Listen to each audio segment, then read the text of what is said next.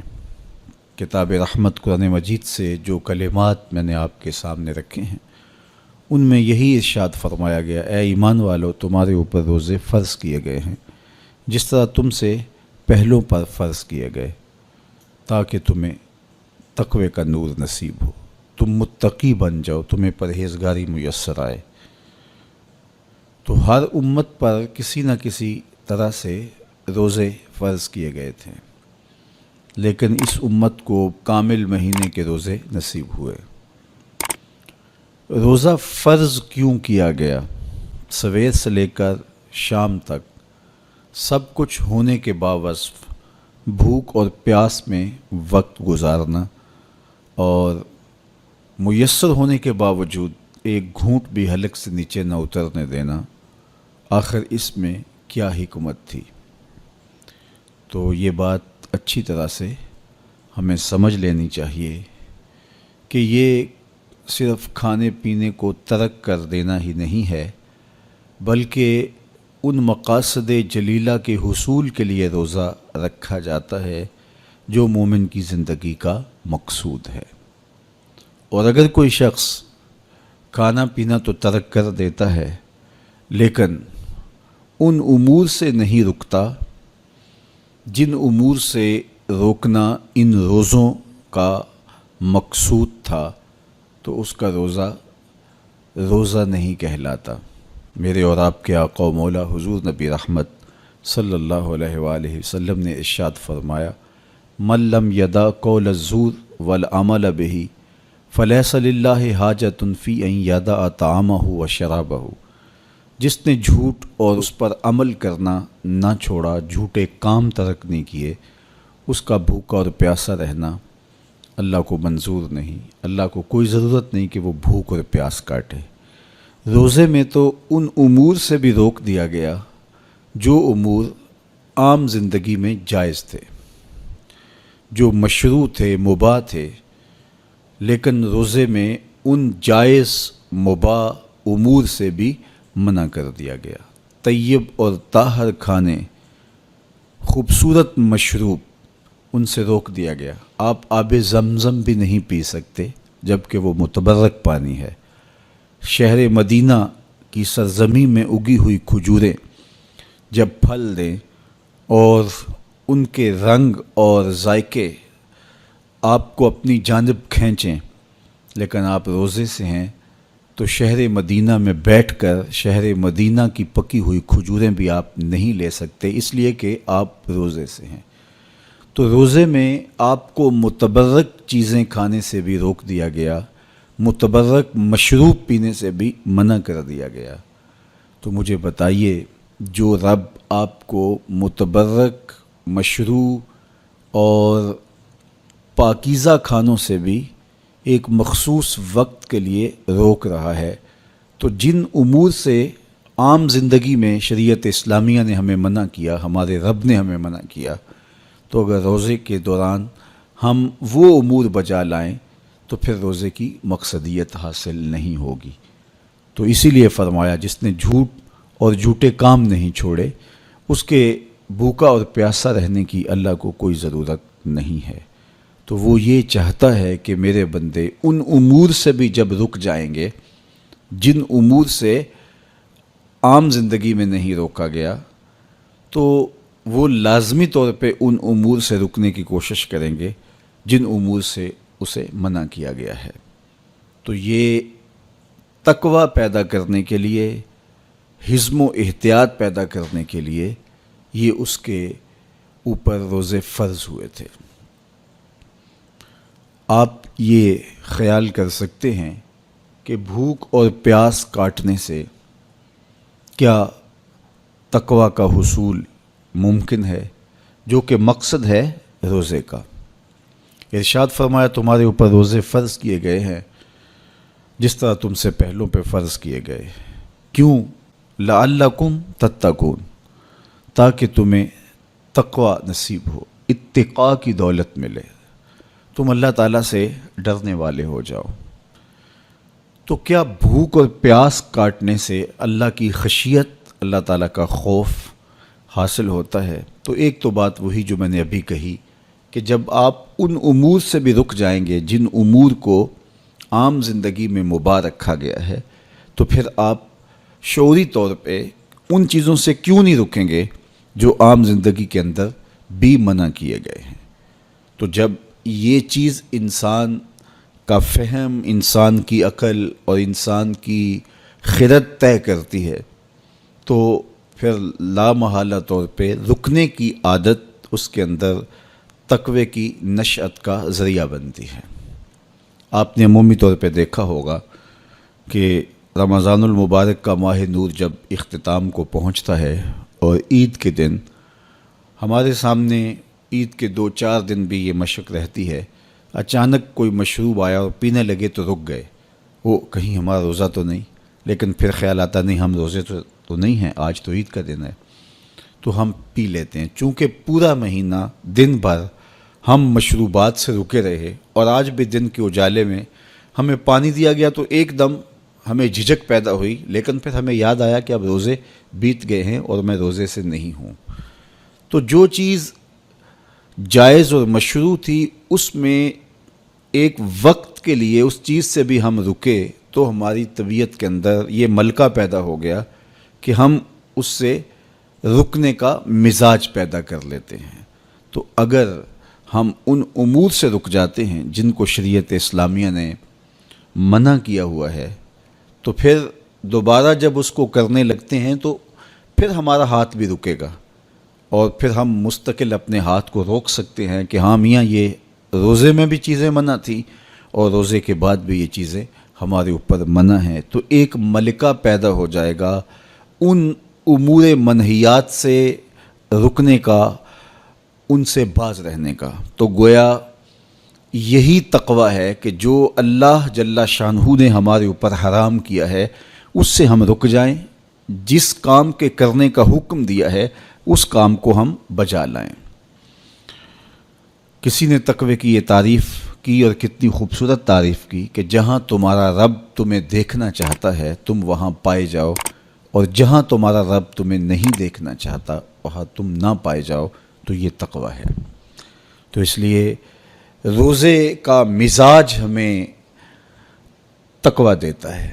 اور دوسری بات، بھوک اور پیاس کے مسلسل گوارا کرنے سے انسان کی خواہشات دبتی ہیں اور نفس امارہ کمزور ہوتا ہے۔ ہمارے 2 دشمن ہیں جو ہمیں جادہ مستقیم سے بھٹکانے کے لیے دن رات کوشاں ہیں، ایک نفس اور دوسرا شیطان۔ شیطان ہمیں راہ حق سے بہکانے میں لگا رہتا ہے، لیکن شیطان جب خود شیطان بنا تو اس وقت کوئی دوسرا شیطان نہیں تھا جس نے اس کو شیطان بنایا، بلکہ وہ نفس تھا جس نے شیطان کو شیطان بنایا۔ اس نے سر اٹھا کے کہا انا خیر منہ، میں بہتر ہوں، خلقتنی من نار و خلقتہ من طین، مالک تو نے اس کو مٹی سے بنایا اور مجھے آگ سے بنایا، آگ افضل ہے، مٹی مفضول ہے، افضل مفضول کو کیسے سجدہ کرے؟ تو میں تو سجدہ نہیں کرتا۔ باقاعدہ ایک دلیل لے کے نفس کھڑا ہو گیا، اس نے ایک حجت تراش لی اور کہا کہ نہیں، میں اس تیرے شاہکار کو سجدہ نہیں کروں گا، جبکہ حکم اس کا تھا جو اس شاہکار کو بنانے والا تھا، حکم اس کا تھا جس نے اس کے وجود کو پیدا کیا تھا، لیکن اس دلیل پر اس کے نفس کو تسکین پہنچی اور اس نے کہا کہ میں بہتر ہوں اور میں اس کو سجدہ نہیں کروں گا۔ اللہ تعالیٰ نے راندہ درگاہ کر دیا، تو اس نے اللہ کے حضور قسم کی کہ مجھے تیری عزت کی قسم، میں تیرے بندوں کو تیرے تک نہیں پہنچنے دوں گا، ان کے چاروں طرف سے ان پر حمل آور ہوں گا اور ان کو راہ مستقیم سے ہٹا دوں گا۔ تو نفس وہ بڑا دشمن ہے جو شیطان کو شیطان بنانے والا ہے۔ اب ہمارے یہ دشمن مستقل ہمارے ساتھ جڑے ہوئے ہیں اور ہمیں جادہ حق سے، راہ مستقیم سے ہٹانے کے لیے کوشاں رہتے ہیں۔ ماہ صیام میں کیا ہوتا ہے؟ جس طرح کہ آپ نے ابھی حضور علیہ السلام کی مبارک حدیث کا مفہوم سنا کہ جب ماہ صیام آتا ہے تو جنت کے دروازے کھول دیے جاتے ہیں، جہنم کے در بند کر دیے جاتے ہیں اور شیاطین جکڑ دیے جاتے ہیں۔ وسلسلۃ الشیاطین، تو شیاطین جکڑ دیے جاتے ہیں۔ تو ہمارے دو دشمن تھے، نفس اور شیطان، شیاطین جکڑ دیے گئے۔ اب ہمارا دشمن نفس موجود ہے۔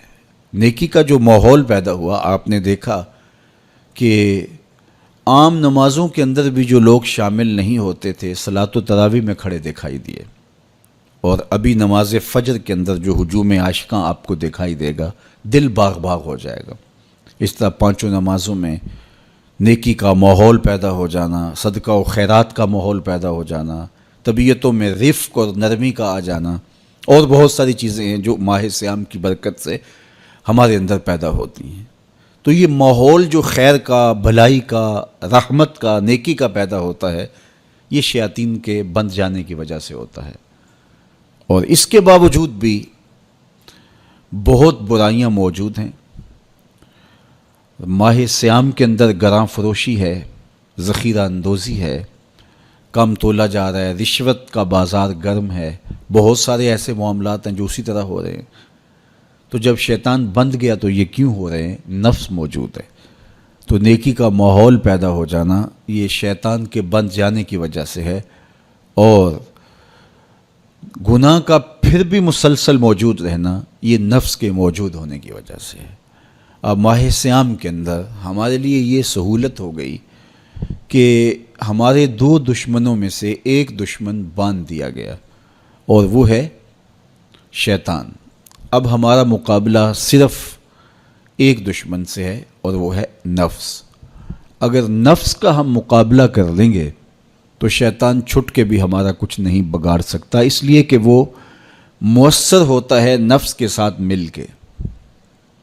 اندر کا بھیتی جب تک نہ ملا ہو تو باہر سے آ کر حملہ آور کچھ نہیں کر سکتا۔ تو جب تک اندر کے غدار، اندر کے ملے ہوئے شخص قوموں کو برباد نہ کریں تو قومیں برباد نہیں ہوتی، قومیں اپنے پاؤں پہ کھڑی رہتی ہیں۔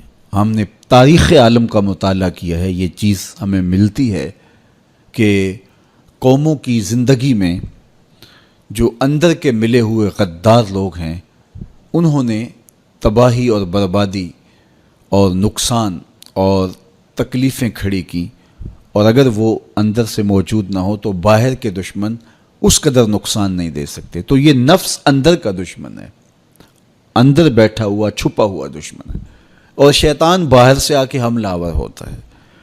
ماہ صیام میں اللہ نے ہمارے لیے یہ آسانی پیدا کر دی کہ ایک دشمن باندھ دیا، اب دوسرا دشمن صرف نفس موجود ہے۔ اب اس کو جب ہم قابو کر لیں گے تو شیطان چھٹ کے بھی کچھ نہیں کر سکے گا، ورنہ وہ تو پیچ و تاب کھا رہا ہے کہ یہ جو تم مسجدوں میں جا رہے ہو، یہ ماحول نیکی کا پیدا ہوا ہے، اس کو تو ایک آنکھ نہیں بھاتا۔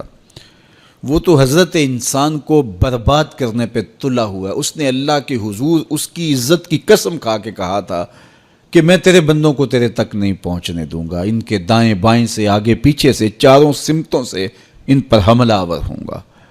بلکہ فرمایا کہ اگر اللہ نے انسانوں کے لیے محافظ فرشتے مقرر نہ کیے ہوں تو شیاطین انسانوں کو مار ڈالے۔ ابن آدم کا اتنا دشمن ہے، وہ کہتا ہے کہ جنت سے میں نکالا ہی آدم علیہ السلام کی وجہ سے گیا ہوں، اور اب میں اولاد آدم کو چین سے نہیں بیٹھنے دوں گا، اور ان کو میں دوبارہ جنت میں نہیں جانے دوں گا، ایسے اسباب پیدا کروں گا کہ یہ جہنم کا ایندھن بنے، اور یہ دن رات کوشاں ہے۔ اور شیطان کے مکر و فریب اور اس کے دجل و تلبیسات کے رنگ بڑے ہیں، ہر ایک کو ایک لاٹھی سے نہیں ہانکتا۔ ایسا نہیں ہوتا کہ ایک شب زندہ دار تہجد گزار جس کو سحری کی سسکیوں میں لطف ملتا ہو، شیطان اسے کہے کہ جناب تم سحری کے وقت نہ اٹھا کرو اور نوافل نہ ادا کیا کرو، اسے پتہ ہے کہ یہ عابد، یہ تہجد گزار میری بات نہیں مانے گا، تو وہ اسے کہتا بھی نہیں ہے۔ اسے کہتا ہے تم ضرور تہجد پڑھو، لیکن صبح بتا دیا کرو کہ میں تہجد گزار ہوں، میں سحری کے وقت اٹھنے کا مزاج رکھتا ہوں۔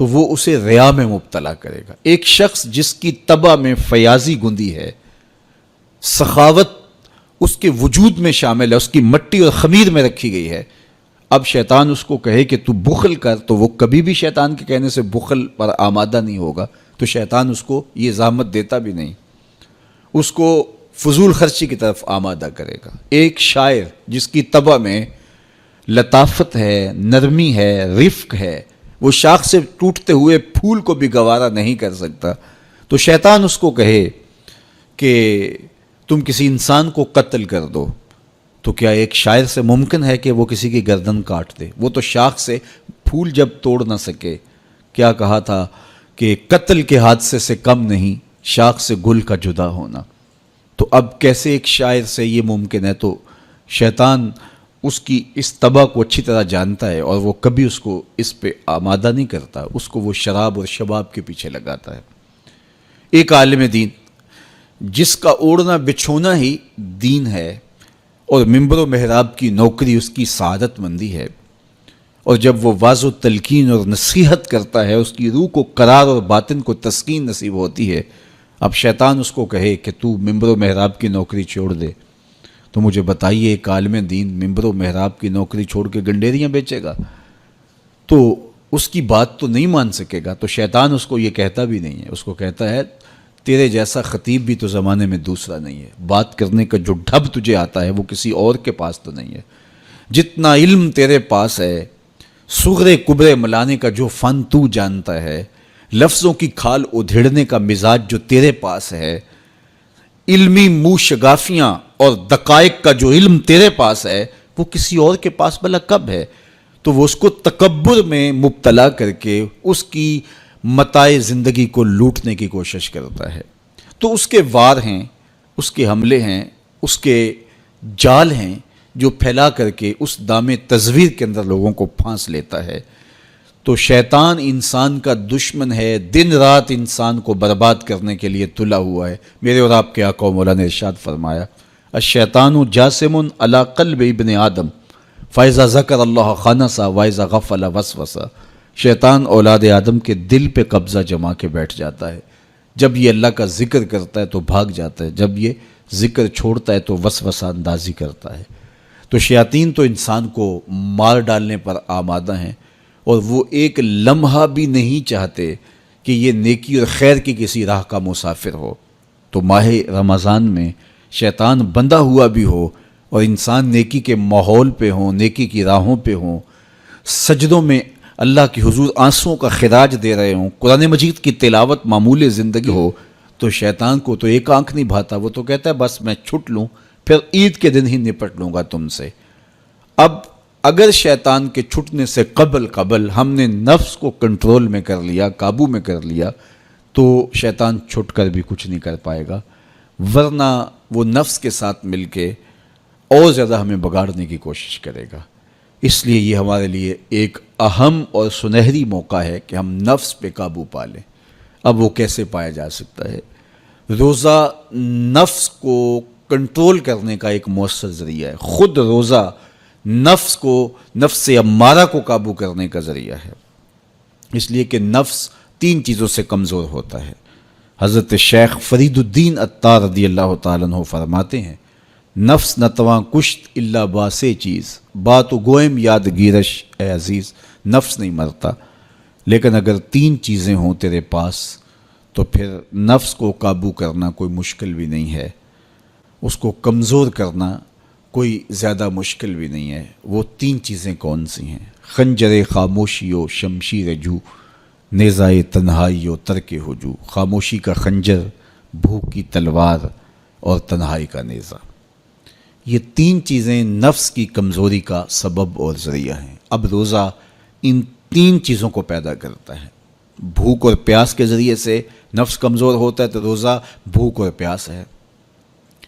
اور میرے اور آپ کے آقا و مولا نے ارشاد فرمایا یا معاشر الشباب من استطاع منکم الباءۃ فلیتزوج فإنہ اغض للبصر واحسن للفرج فمن لم یستطع فعلیہ بالصوم فإنہ لہ وجاء۔ اے جوانوں کے گروہ، تم میں سے اگر کوئی نکاح کرنے کی طاقت رکھتا ہے تو دیر نہ کرے، فوری نکاح کر لے، اس لیے کہ یہ نظر اور پاکیزگی کا محافظ ہے، اور اگر کوئی نکاح کرنے کی فی الحال پوزیشن میں نہیں ہے تو وہ کثرت کے ساتھ روزے رکھے، اس لیے کہ روزے قاطع شہوات ہیں، تو بھوک خواہشات کو کمزور کرتی ہے۔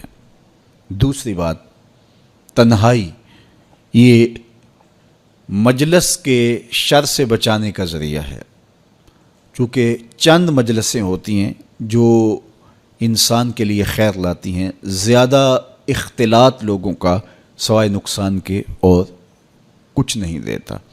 اس لیے العافیت فی العزلہ فرمایا گیا کہ عافیت تنہائی میں ہے۔ ہمارے مشائخ فرماتے ہیں کہ سالک کے لیے سب سے بہتر جگہ اللہ کا پاکیزہ گھر مسجد ہے، یا پھر کامل شیخ کی صحبت ہے، یا پھر تنہائی۔ چوتھی جگہ سوائے ہلاکت کے اور کچھ نہیں ہے۔ اچھے لوگوں کی صحبت یقیناً اچھائی کا رنگ دیتی ہے، اور مسجد کی حاضری، مسجد کے اندر وقت کا گزارنا یقیناً باطن کے سنوارنے کا سبب ہے، نہیں تو پھر تنہائی ہی بہتر ہے۔ اور بری مجلس سے، برے جلیس سے، برے ساتھی سے تنہائی ایک بہت بڑی دولت ہے۔ تو رمضان المبارک کے مہینے کے اندر ہم عبادات کی وجہ سے بہت سارے معاملات سے کٹ جاتے ہیں اور ہمیں تنہائی میسر آتی ہے۔ اور تیسری چیز فرمایا خاموشی کا خنجر۔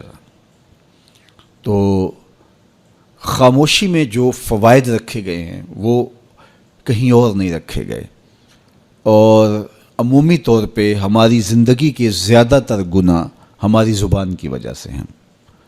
غیبت زبان کی وجہ سے ہوتی ہے، جھوٹ زبان کی وجہ سے ہوتا ہے، بہتان زبان کی وجہ سے ہے، سب و شتم زبان کی وجہ سے ہے۔ سب سے زیادہ گناہ انسان کی زندگی میں، نامہ اعمال میں، اس کی زبان کی وجہ سے درج ہوتے ہیں۔ میرے اور آپ کے آقا و مولا نے فرمایا تھا، جو تمہارے دو جبڑوں کے درمیان، یعنی تمہاری زبان اور تمہاری پارسائی کی جگہ، ان دو چیزوں کی تم مجھے ضمانت دے دو، میں تمہیں جنت کی ضمانت دے دیتا ہوں۔ تو رمضان المبارک کے اندر ہم روزے کی وجہ سے اور دینی مصروفیات کی وجہ سے اپنی زبان کو بھی کنٹرول کر پاتے ہیں۔ فرمایا کہ اگر تم سے کوئی شخص الجھے، تم سے کوئی لڑے، کوئی بحث کرنا چاہے، تو تم کہو انی صائمٌ، میں تو روزہ دار ہوں، تو یہ کہہ کے آپ اپنی جان چھڑا سکتے ہیں۔ تو یہ وہ تین چیزیں ہیں جو نفس کو کمزور کرتی ہیں۔ رمضان المبارک کے اندر ہمیں اس کے لیے عملی کوشش کرنی چاہیے۔ ہر سال رمضان المبارک آتا ہے اور گزر جاتا ہے، اور ہم جہاں ہوں وہیں کے وہیں کھڑے رہتے ہیں، یا دو قدم پیچھے سرک جاتے ہیں۔ تو ہمیں سوچنا چاہیے زندگی بار بار نہیں ملتی، یہ اللہ کی نعمت ہے، یہ اللہ کی کرم نوازی ہے۔ تو زندگی کے جس مرحلے پہ بھی ہیں، بچپن ہے، لڑکپن ہے، جوانی ہے، بڑھاپا ہے، سن کہولت ہے، جہاں بھی کھڑے ہیں، آپ دیکھیں کہ گزرے ہوئے کل سے آنے والا کل بہتر نہیں ہے، تو آپ ہلاکت کی طرف سفر کر رہے ہیں۔ اور اگر آپ کے گزرنے والے دن سے آنے والا دن بہتر ہے تو یہ آپ کے لیے رحمت و راحت کا ذریعہ ہے۔ تو اس لیے میں اور آپ دیکھیں کہ ہم رمضان المبارک سے کیا یہ مطلوبہ فوائد حاصل کر سکتے ہیں، کر رہے ہیں یا نہیں۔ تو ہم اپنا جائزہ لیں۔ ابھی پورا مہینہ ہمارے پاس پڑا ہوا ہے، ہم عزم کریں کہ ہم اپنی زبان کو کنٹرول کریں گے، ہم بری مجلس میں نہیں بیٹھیں گے، ہم اپنی آنکھوں پر حیا کے پہرے بٹھائیں گے، اپنے خیالات کو قابو میں رکھنے کی کوشش کریں گے۔ بھوک اور پیاس سے نفس امارہ کی خواہشات کم ہوں گی، اور شیطان کے بننے کی وجہ سے گناہ کے امکانات کم ہو جائیں گے، نیکی کے ماحول پیدا ہو جانے کی وجہ سے اچھائیوں کے راستے ملیں گے۔ تو ہم اس ماہ رمضان المبارک کو اس طرح سے گزاریں کہ ہم ایک نئی تازہ اور خوبصورت زندگی لے کے ماہ رمضان کے بعد جو ہے وہ اپنے آپ کو خیر کی راہوں پہ محسوس کریں۔ یہ ایک اللہ تعالیٰ نے ہمارے لیے ایسا مہینہ رکھا ہے جس میں ہم عصر نو اپنی زندگی کو مرتب کرتے ہیں۔ یہ ایک نیا ٹرینڈ سیٹ کرتا ہے یہ مہینہ، اور یہ ماہ مبارک ہماری زندگی کے اندر جو ہے وہ ایک نظم پیدا کرتا ہے۔ اس میں ہم جو ہے وہ اللہ سے، اس کے رسول سے، کتاب اللہ کے ساتھ، نیک لوگوں کے ساتھ، مسجد کے ساتھ، قرآن مجید کے ساتھ جڑ جاتے ہیں۔ اور اگر ہم اس کے اندر پورا خلوص اور پوری للہیت کو شامل کر کے اپنے آپ کو سنوارنے کے پورے عزم کے ساتھ اللہ سے توفیقات مانگتے رہیں گے تو پھر ہم اس سانچے سے ایک ستھرے، پاکیزہ اور خوبصورت انسان بن کے نکلیں گے۔ تو اس لیے ہمیں چاہیے کہ یہ مبارک مہینہ جو اللہ نے ہمیں نصیب کیا، اس مہینے کو اچھے طریقے سے ہم گزاریں۔ تقوی کا حصول جو اس مہینے کے روزوں کا مقصود ہے وہ ہم اپنے اندر پیدا کریں، اور ماہ صیام کا ماحول تقویٰ دیتا ہے، ماہ صیام کا باطنی نور تقویٰ دیتا ہے، ماہ صیام کے انوار تقویٰ دیتے ہیں۔ روزہ تقوی کی نشأت کا ذریعہ ہے، تقویٰ پیدا کرتا ہے طبع کے اندر، اور ایک نئی خوبصورت زندگی کا آغاز ہوتا ہے۔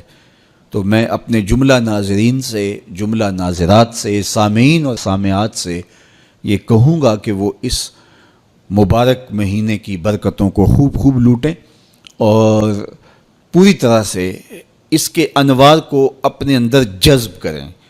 جو روشنیاں اور جو فضاؤں کے اندر نور بکھرا ہوا ہے اس کو اپنے اندر اتار لیں، اور پوری طرح سے اپنے اندر اس کو جذب کر لیں۔ پورا مہینہ جب ایک پاکیزہ ماحول میں آپ رہیں گے اور شرور سے، شر سے، بری مجلسوں سے، برے جلیس سے آپ بچنے کی کوشش کریں گے تو ایک مہینہ طبع کے اندر ایک مؤثر تبدیلی لانے کے لیے کافی ہوتا ہے۔